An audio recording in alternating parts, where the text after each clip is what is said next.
This crisis is not political. It is not partisan. The drug doesn't care who you voted for or what your gender identity is or what your pronouns are. It doesn't care if you wear a MAGA hat or a pride pin. Hello, welcome to my channel, Outspoken Samantha. If you are new here, welcome. If you are returning, welcome back. On my channel, I like to give my opinion and perspective on things that are happening today that I think actually matter to everyday people, especially those of us that are trying to raise children in the insanity known as today's society. We are not CEOs of big corporations, we are not part of the mainstream media, and we do not live in the Hollywood bubble. We are also not politicians in Washington, D.C., but we do have to live with the decisions being made and the narrative being pushed by the people in the previously mentioned categories. If you feel like that describes you, please support this channel, hit the like button, leave a comment below, also subscribe to my channel, and share this video with others.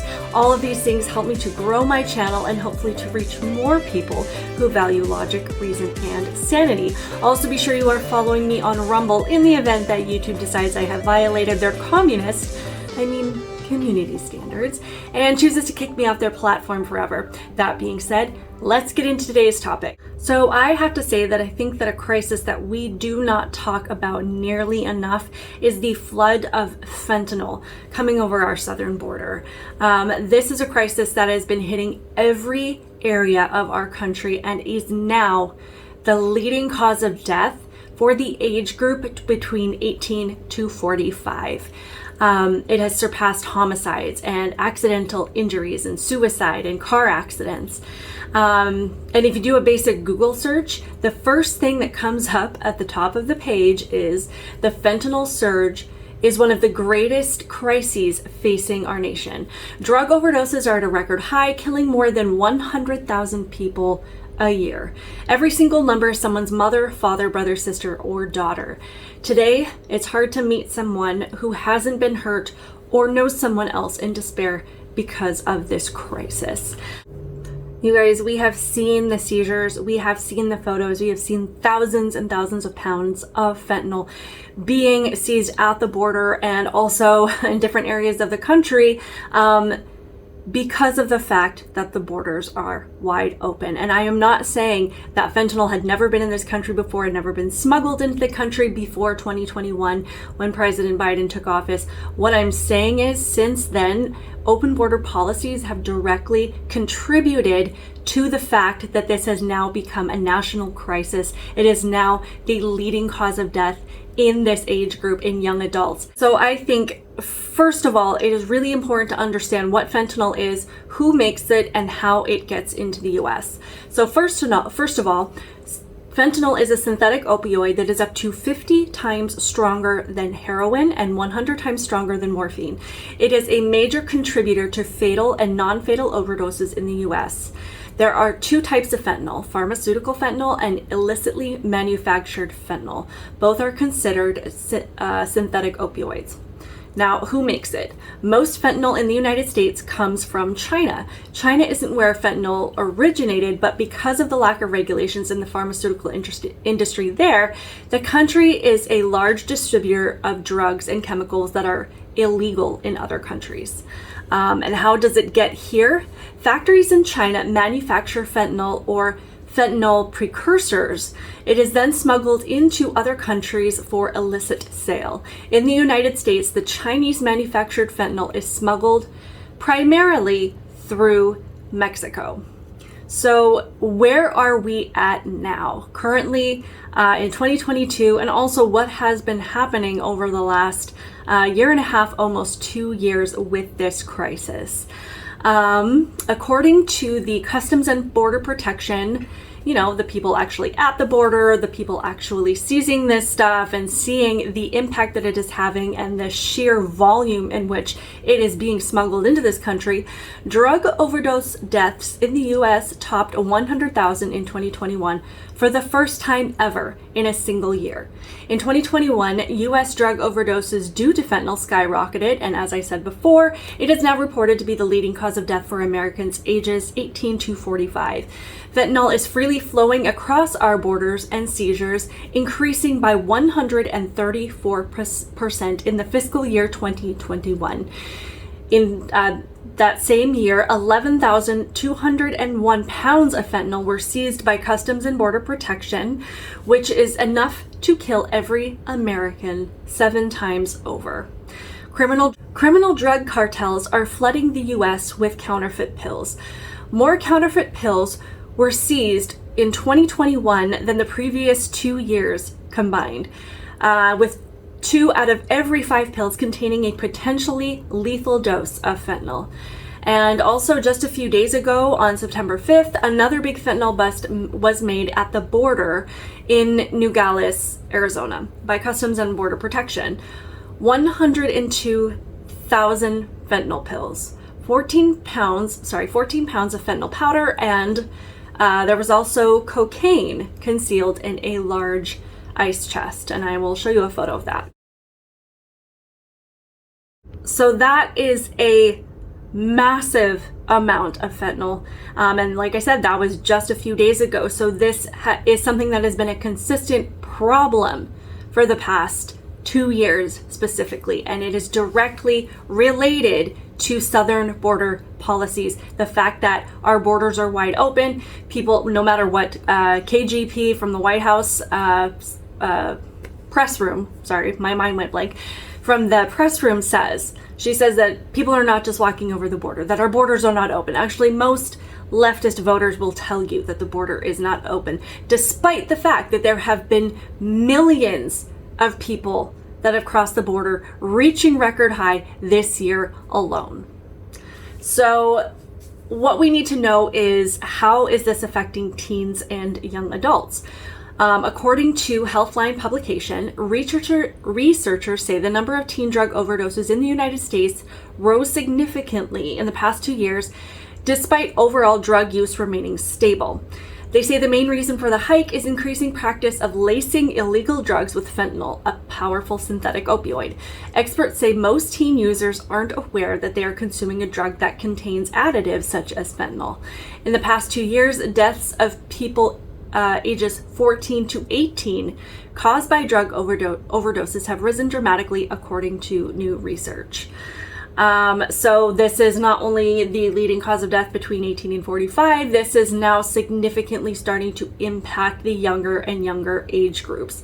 These are 9th graders, these are 10th graders, these are kids that have their whole lives ahead of them, and they are taking these drugs that they're completely unaware are laced with fentanyl. They have no idea, and it takes a matter of seconds, maybe minutes, for someone to die from a lethal overdose of fentanyl. Since 2015, black market fentanyl has been increasingly added to those counterfeit pills that resemble opioids, benzodiazepines, and other prescription drugs, said Joseph Friedman, PhD, an author of the new study and medical student at the David Geffen School of Medicine at the University of California, Los Angeles. We have seen an unprecedented increase in deaths in this age group, Friedman told Healthline. By and large, teens just don't know that they are taking fake pills. And shockingly, or maybe not shockingly, I have seen so many people make excuses for this and saying things like, well, these kids shouldn't be taking drugs. Well, they shouldn't be trying to get pills. And I agree. You know, I am hoping and praying every day that teens stay away from drug use on any level. But a statement like that, to be blunt, makes you heartless. Second of all, they're being sold pills that they think are one thing and not knowing that they are laced with fentanyl. They're completely unsuspecting. They have absolutely no idea, and it is impossible to tell which pills are laced with it and which ones are not. And teens do a lot of things that they shouldn't do. I am not making excuses. I am just saying, I was a teenager not that too terribly long ago. And by the grace of God, I survived and came out relatively unscathed. But I know I did a lot of stupid things as a teenager because our brains are just not fully developed. We make very impulsive decisions. We think very much in the moment at that time.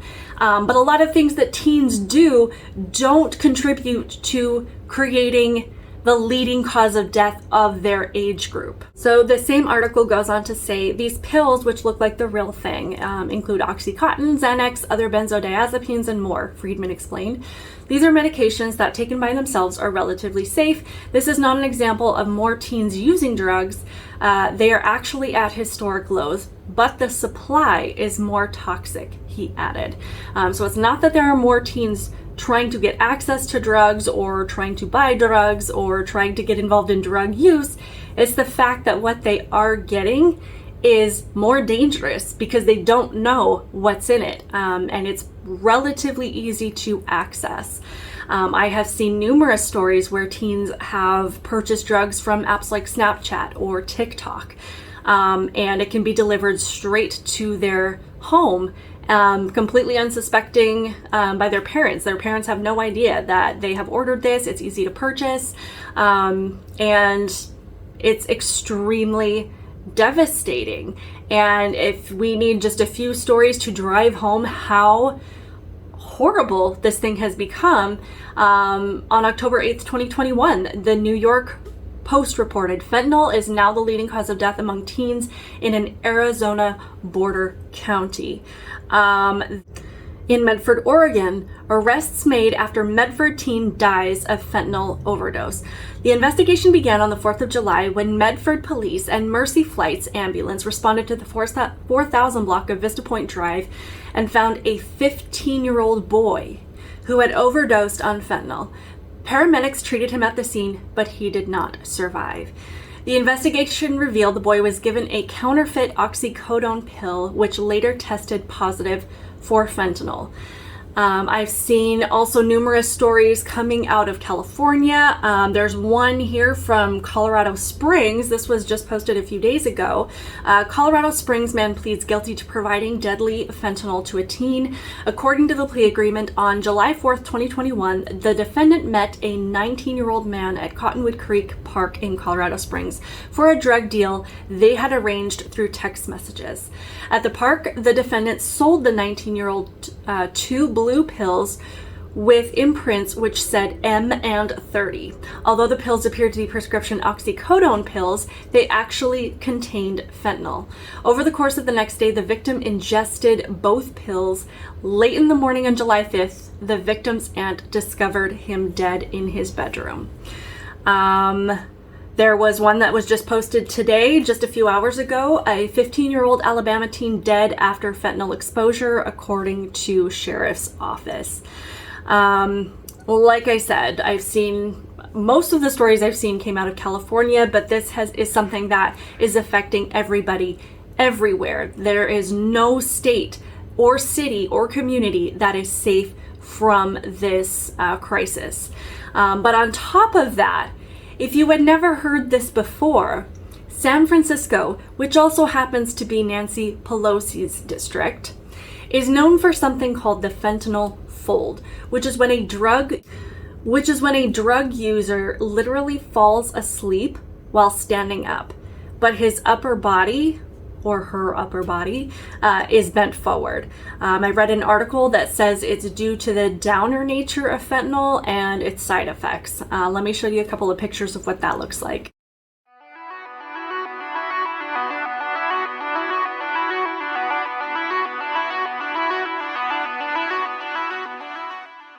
So I could go on and on. It is not hard to find these stories. If you do a simple search, you will find stories on a daily basis of people dying unexpectedly from this drug overdose, not because they're going out and actually purchasing fentanyl, not because they're addicted to drugs, not because they had a previous drug problem or habit, just unsuspectingly purchasing something that they thought was one thing and finding out too late that it was laced with something deadly. There are 300 fentanyl deaths happening per day in the US. That is enough to fill a large airplane. That would be like taking a large plane with every single seat filled, and every single day that one of these large planes just hits the ground and everybody dies.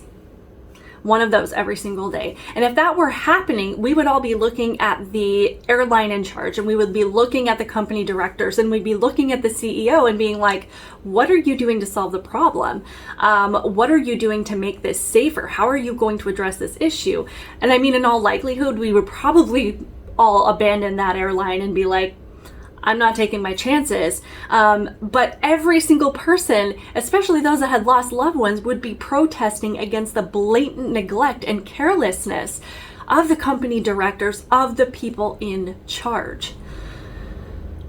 So why then are people in this country not showing that same level of criticism and concern for the way that the current U.S. administration has handled or failed to handle this issue?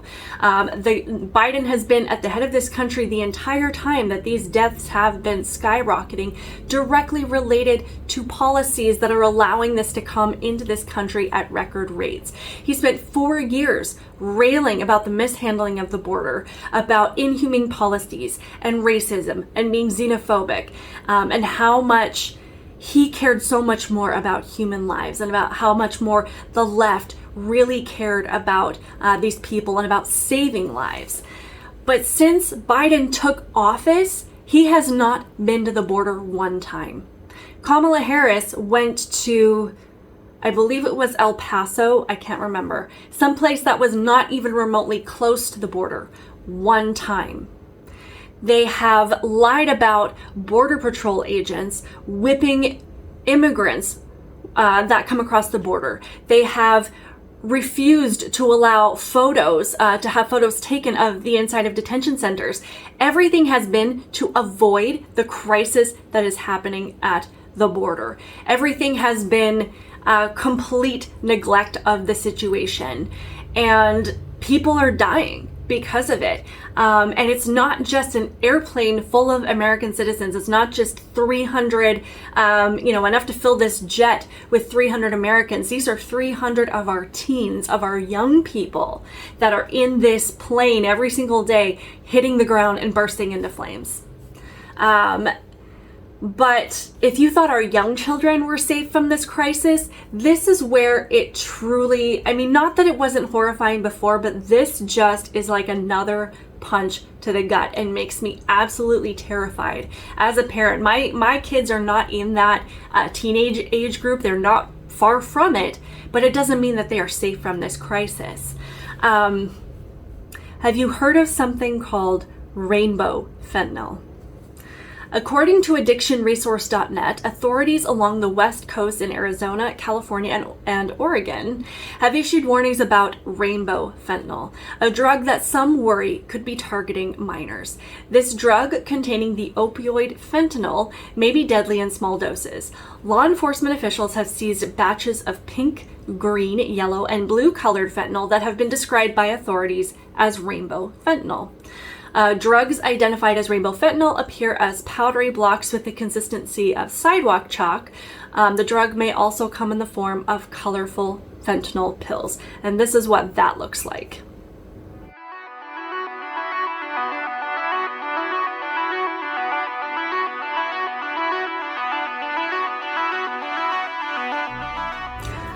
Authorities and law enforcement warn that this colorful form of fentanyl, an opioid up to 100 times more potent than morphine, could be an attempt to target children and teens. However, Claire Zagorski, who works with the Pharmacy Addictions Research and Medicine program at the University of Texas in Austin, told Vice News, there's no evidence that drug dealers are deliberately trying to lure children into using their fentanyl. They're only making it look like candy and sidewalk chalk, things that children are naturally drawn to, but there's no evidence that they are trying to target children. But let me just make a note about Claire Zagorski. She's got her she, her pronouns in her Twitter bio. She also designs pro-sex work stickers as a side hustle. And she also makes stickers that mocks people's fear of fentanyl, tweeting that she needed Narcan just from touching the stickers. So clearly this woman probably has more biases than facts in mind. So you can make your own judgments about the level of credibility we should give her statement about it not being possible that drug cartels are targeting young children. And these are the same cartels that are smuggling children across the border. They're leaving them to die in fields. They're dropping them over border walls. They're taking them from their parents, leaving them out in the middle of nowhere. But yeah, targeting children with colorful, with drugs that look like candy, that's got to be the line for them. Yeah, that's where they draw the line. That's where they really start to care about the kids. So anyway, Claire, we'll leave it at that.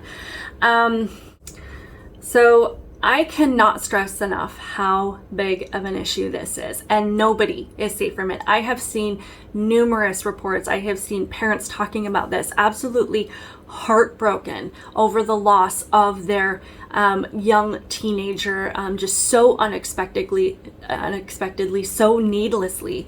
But this is not a crisis. It does not respect class or skin color or income level, whether you're from a poor or upper class family. It's taking lives in literally every single community. Every home and every family is vulnerable to it.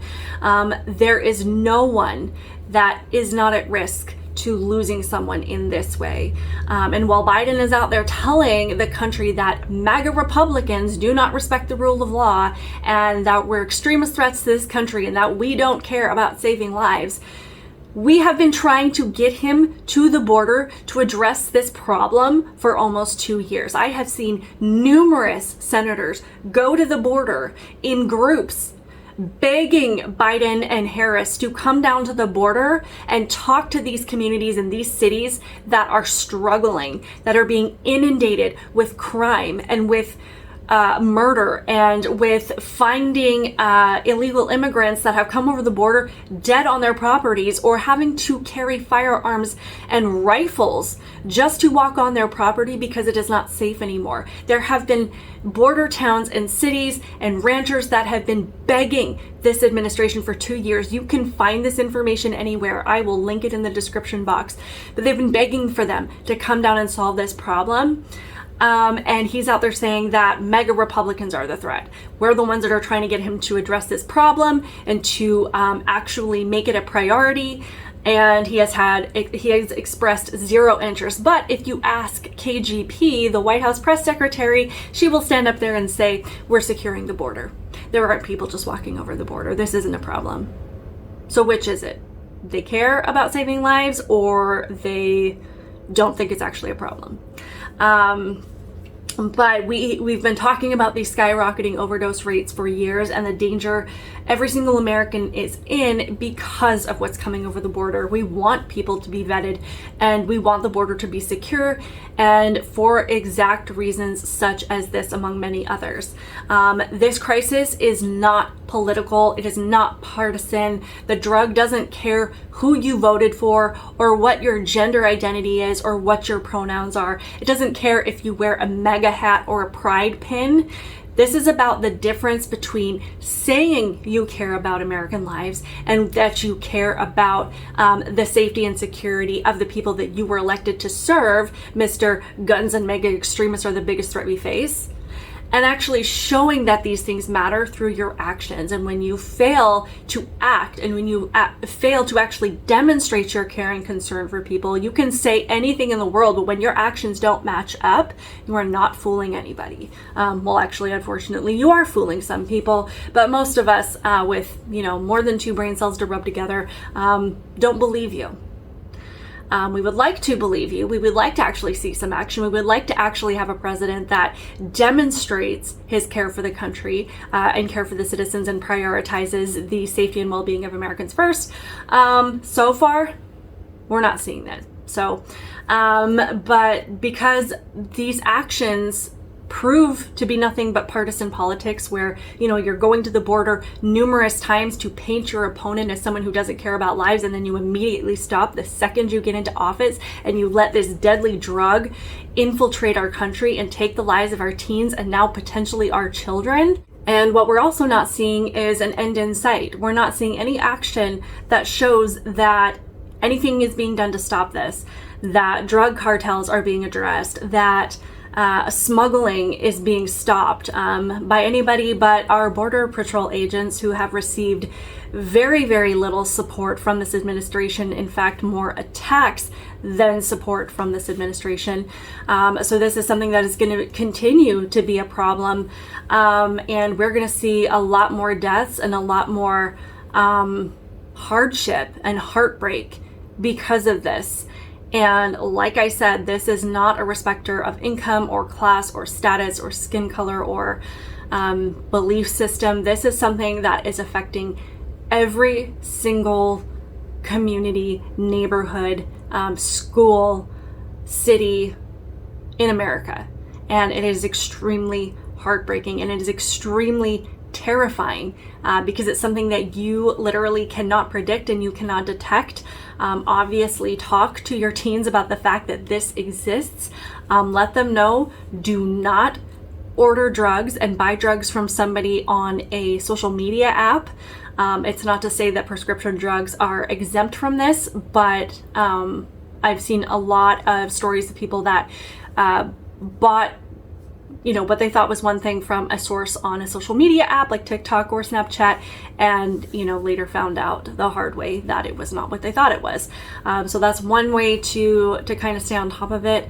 Obviously discourage the use of these Oxycontin and benzodiazepines in the first place, but, you know, trying to stem where these things are actually coming from is obviously an important step as well. So I'm hoping that we can actually bring more attention to this, share the stories of loved ones or anything that you hear of this happening. I would love to see more articles of this and bring more attention to it. So please drop your comments and any stories that you know of in the comments below.